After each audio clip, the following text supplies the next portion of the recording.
Raquel Scheherazade, lembra dela? Comentarista, articulista, âncora no SBT, protagonizou alguns momentos assim bem marcantes da história da emissora.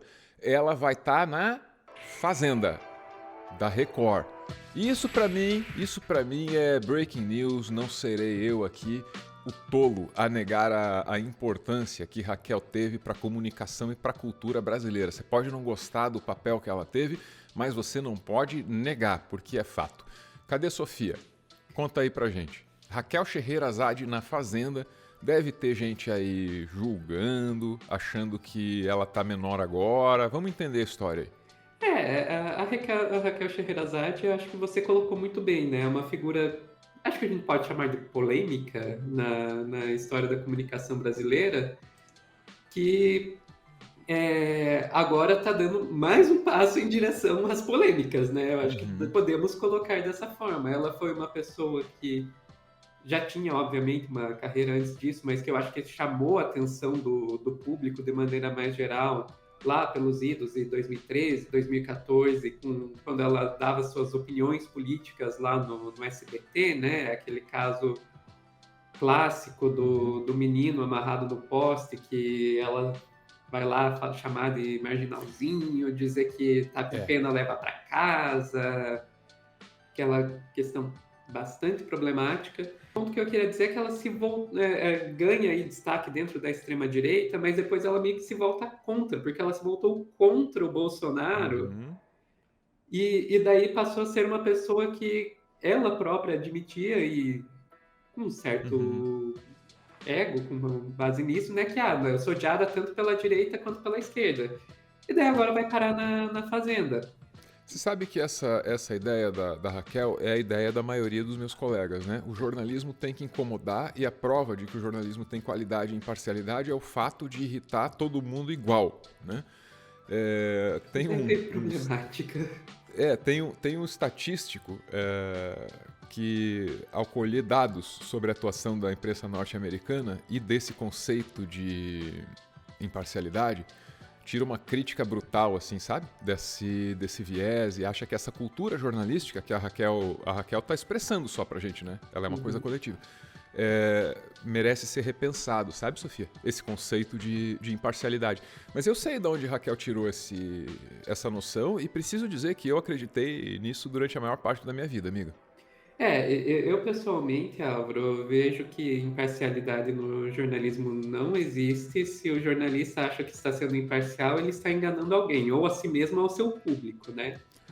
A Raquel talvez tenha aprendido na experiência dela, como eu aprendi, que ela é muito livre para opinar, até que a opinião seja radicalmente diferente Do daquela chefe. expressa pela emissora. Pois Então a é. Raquel pode dizer no SBT que precisa amarrar, eu vou usar a palavra dela, embora eu não ache adequada, marginalzinho no poste.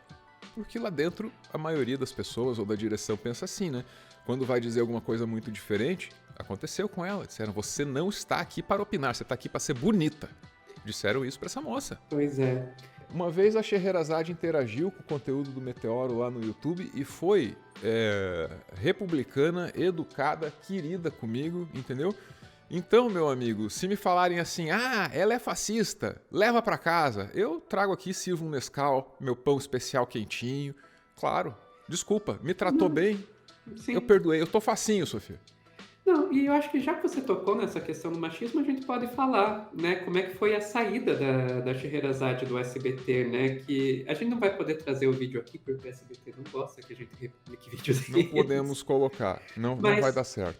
Não é, temos esse tipo de dinheiro. mas a gente tem um print, né, do Brasil de Fato contando qual que foi aí a treta foi o Troféu Imprensa 2017, se eu não me engano, em que ela foi ao palco e o Silvio foi falar com ela.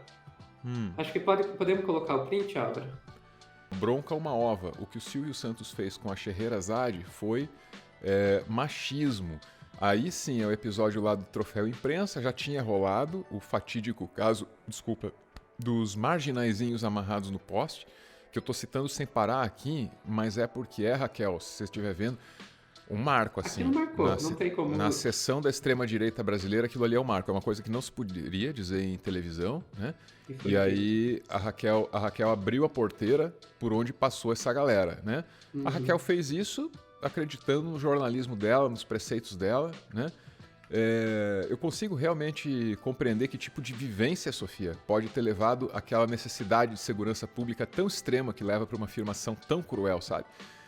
Mas não posso de maneira alguma negar os efeitos sinistros daquele comentário, daquela edição, daquele jornal para a cultura e para a comunicação brasileira. Aquilo ali foi uma coisa assim terrível, terrível. Mas o arco da Scheherazade, por outro lado, serve para elucidar essas questões, sabe? Sobre como o jornalismo é feito e no fim a história ensina a gente, né? Pois é. Diga lá, Sofia. Olha lá a minha campainha. Vamos ver se alguém me ajuda hoje. Daí que a gente vê, Álvaro, que ali, né, basicamente a Scheherazade, ela estava no palco, no Troféu Imprensa 2017, e tem essa troca aí de palavras com o chefe dela, né, o Silvio Santos, que vai falar para ela que ela não fizesse mais comentários políticos em sua emissora. Ao que a Raquel responde ali, ó, mas quando você me chamou foi para dar minha opinião.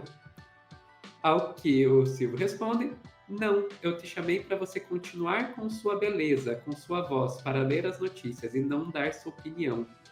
Daí depois disso o Silvio Santos ainda vai lá e fala sobre o noivo da Scheherazade, né? Ele deixa você trabalhar na televisão, você merece o prêmio e merece ficar quietinha. É melhor pensar no seu novo casamento. Cara, se isso aqui não é um machismo escancarado em rede nacional, eu não sei o que é. Pois é, em geral, essas abordagens, elas obviamente são mais discretas, mais técnicas, né? E sempre nos bastidores. O que aconteceu ali de público foi quase uma caricatura de como o jornalista é acossado. Quase uma caricatura, né? E eu diria que essa revelação ela é quase tão importante quanto o comentário do Marginalzinho. Isso aí, para a história do jornalismo brasileiro, também é muito importante. E essa é a Scheherazade, sabe, Sofia? E Álvaro, eu acho que você num episódio Yin e outro Yang. E eu acho que você está destacando muito o lado do jornalismo. Eu, na minha posição, também que é o que me cabe, né?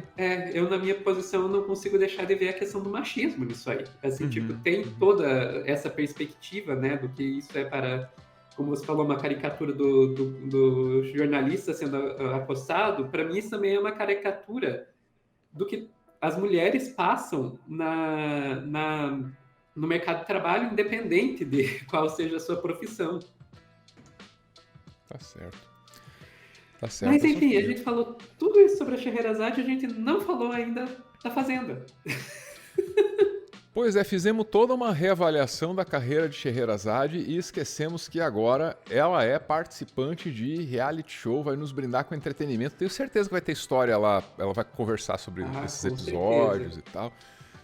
Eu acho que a gente podia trazer aqui, Álvaro, o Leão Lobo e o Dieguinho lá no Splash Wall, dando a opinião deles sobre o que isso significa para essa carreira. Vamos lá, essa vai ser, minha amiga, uma fofoca boa, uma fofoca gostosa, uma fofoca leve, hein? Vamos lá. Vamos ver. Dessa vez o Carelli caprichou aí, a direção da Record ali, né? Junto com o Carelli, caprichou na escolha. Tá bonito o Leão Lobo? Eu tava me pensando. Faz tempo que eu não via, tá conservado. Leva alguém a pensar assim, Leão, cara, quem que eu posso chamar pra temporada? Raquel Scheherazade. Gente, Raquel Scheherazade. O que leva a Raquel Scheherazade à Fazenda, né? Porque é um pouco encerrar a carreira, sei lá, né? Gente, super de risco, né? Na sua opinião, então, a entrada da Raquel Scheherazade seria o início do fim da carreira dela como jornalista, é isso? Jornalista, como é que você vai respeitar depois uma jornalista? Não, parou um pouquinho, amiga, por favor.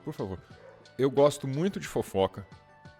É a Sofia que tem um vídeo aqui no Meteoro sobre o caráter evolutivo da fofoca, da milenária história da espécie. A fofoca prestou um papel evolutivo aí. É do Everton, obrigado, isso. Sofia. Adoro fofoca. O que eu não gosto é veneno. E aí tem muito veneno Não pode, Leão Lobo. Não faça assim. O pessoal da Fazenda, Leão Lobo, pô, ajuda aí você a sobreviver até assunto. Vamos ter preconceito com o reality show? O que é isso? Isso é coisa de olavista, tá? Achar que uma cultura é melhor que a outra. Desprezar o que o povo gosta. Vamos de Raquel lá, quero ver. Leão, maneira um pouquinho. Vamos lá. Participou disso, dessa... né? Porque é uma coisa jocosa, uma coisa... Enfim, tinha credibilidade, né? É como se fosse uma... Sabe essa coisa que limpa as coisas? Na história da pessoa, né? Apaga a história da pessoa. Acha que a Fazenda mancharia a história da Raquel Sherazade? A história da Raquel Sherazade, que é uma história bem manchada, né? Que a gente sabe e tal. Pois é, eu acho, Álvaro, que isso aí, pensando no raciocínio aí do Leão Lobo, né, de que a jornalista, como é que você vai olhar para a jornalista depois dela passar pela Fazenda, né? Passa um pouco pela coisa da imagem do jornalista como alguém que não é um ser humano de verdade, né? Tem essa imagem do jornalista quase uma coisa... tira toda a humanidade para sim conseguir ter a tal da imparcialidade, a tal da objetividade, que, vamos convenhamos, não existe, né?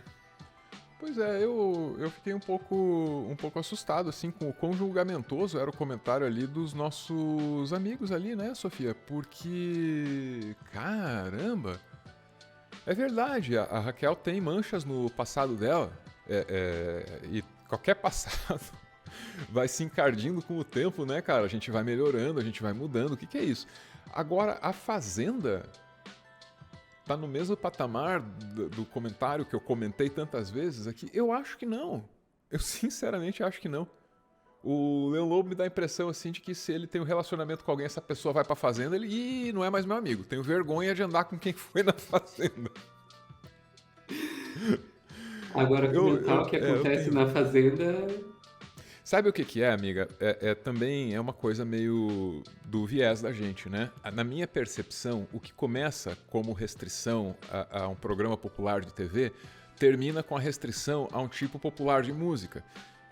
E isso é a base para repressão à cultura popular, né? O Brasil vive isso desde o século XIX, quando a polícia dispersava a roda de chorinho na porrada. Hoje é com o funk, né? Então a gente tem que tomar muito cuidado para não hostilizar a cultura popular, ainda que massificada, sabe? Em nome de uma arte, de um ideal de arte maior. Isso é perigoso. É a minha percepção, eu posso estar errado, né? E sempre apresento o meu viés aqui com esse cuidado, amiga. Temos mais falas ali dos nossos queridos venenosos, não? Fala, se arrepende. Ela sai do SBT muito grata a tudo que passou por lá, mas um tempo depois ela processa a emissora e pede 20 milhões de reais, né, de direitos aí, enfim. Certíssimo. Perdeu esse processo, eu não me recordo bem, Ana, se você conseguir ver Até aí. Pensando no que a gente Raquel, viu, né, como ela saiu. Eu entendo, tá? É meu modo de ver. Ela se queimou no mercado de modo geral quando ela fez isso. Porque pensa comigo, eu sou dono de televisão, eu sou dono de qualquer outro veículo de comunicação. Eu vejo que a moça sai da emissora que projetou ela nacionalmente. E próximo zero gratidão. E aí, eu sou dono de outra televisão. Eu vou querer contratar alguém que depois vai fazer a mesma coisa comigo? Não vou. Né? Chat, então, com licença, chat. Ela, na hora que ela processou Dieguinho. Ela saiu fechando todas as possibilidades de porta que ela tinha ainda em outros canais grandes, né? Dieguinho, posso falar com o Dieguinho? Bora lá. Dieguinho, meu querido, eu trabalhei numa rádio e uma colega minha foi assediada na minha frente. Aí nós todos nos juntamos, levamos o caso para a direção falou que não ia fazer nada porque o assediador era amigo do dono, papo assim, pedimos demissão em conjunto. Quando eu pedi demissão em conjunto, eu sofri grande pressão. O Dieguinho tocou meu telefone, vou te dizer que era o deputado, era o empreiteiro, era o que você imaginar, Dieguinho. E relembrando das conversas hoje, eu acho que todas foram meio... Todas não, algumas foram meio ameaçadoras, sabe, Dieguinho? Aí eu fiquei assustado, sabia que tinha que pedir demissão, pedi, mas não reclamei, não processei, Dieguinho. Inclusive, eu falei isso, ó. Eu preciso sair dessa emissora porque biografia a gente só tem uma. E emprego é difícil, mas eu até arranjo. Ainda assim... Mesmo com essa saída, muito obrigado, emissora, pela oportunidade de aprender. Dieguinho, se fosse hoje, eu ia dizer, emissora, muito obrigada pelo não sei o quê, sabe? Entende, Dieguinho? Eu faria um discurso um pouco diferente. Aqui na hora eu tava meio assustado e coagido, Dieguinho. Entende? Entende? Talvez com Raquel tenha sido a mesma coisa. E aí, Dieguinho, eu acho que você tá mais propenso a viver uma situação como a dela e como a minha que como a do patrão. Então, eu acho que o Dieguinho teria que revisar e repensar, mas isso é um homem com seu viés falando com outro homem com seu outro viés. Eu super compreendo essa situação. Agora, quando a gente exibe isso aqui, minha amiga Sofia, eu preciso pontuar, né? Só isso. Que tal a audiência? Talvez Dieguinho esteja errado. Por favor, estejam abertos para esta possibilidade. De resto, não quero fazer a cabeça de ninguém.